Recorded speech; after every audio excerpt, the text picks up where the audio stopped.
आपण जी दृश्य पाहत आहात ती दृश्य आहेत सोलापूर शहरातील विजापूर वेस येथील। आज सिद्धेश्वर यात्रेच्या 68 लिंगांची मिरवणूक मोठ्या उत्साहात निघाली आहे। यावेळी लोकांचा मोठा उत्साह मिरवणुकीदरम्यान पाहायला मिळतोय।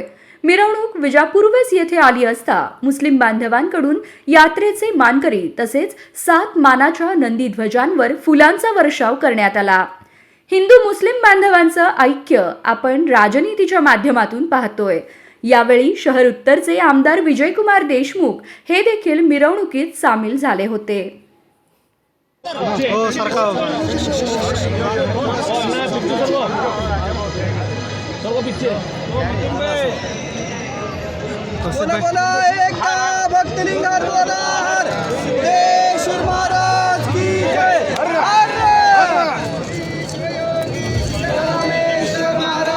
Okay.